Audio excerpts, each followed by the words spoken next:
Chipotle has a real problem because what everybody wants are the 2006 prices back. But that ain't gonna happen. You ain't gonna get that. Everyone loves to just point the finger to Wall Street and corporate greed and say that's the reason that we can't have these super low prices anymore. And that's true to an extent, but it's not the only problem. Take a look at this menu here. Chicken, $5.60. Steak, $5.75. Carnitas, $5.60.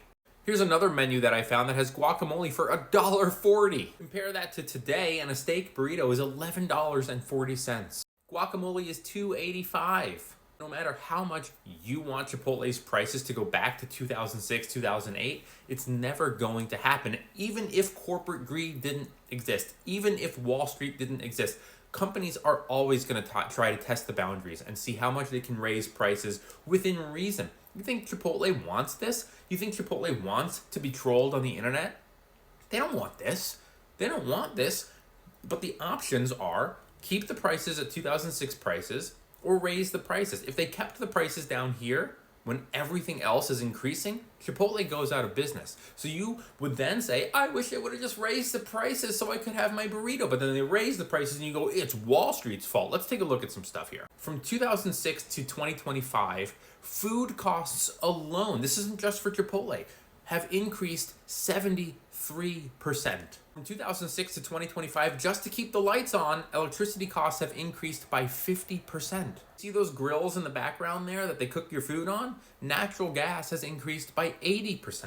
You can't forget about labor costs either, which have also increased. Now, this is a little harder to calculate because it's by a state-by-state basis. Some states have seen wages increase by 20%, while others have seen wages increase by 200%. And while we're talking about state by state, you know what else is a humongous expense for restaurants that people don't always factor into things when they're complaining about the prices are too high, is the rent.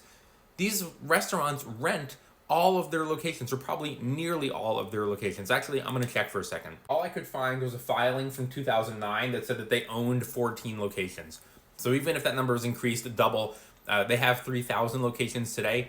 It's probably a very small percentage. They're mostly tenants. Rent has increased, as you probably know, because you probably rent your home by 2 to 4% every single year. These are massive, massive increases over a 19 or 20 year period. Can't forget about overhead and insurance, not just for the property, but for your staff. And inflation is up over 60% since 2006, which affects things like supplies that these locations need. So your steak burrito has gone up 98%, and your guacamole has gone up 104% because of everything that impacts the restaurant industry.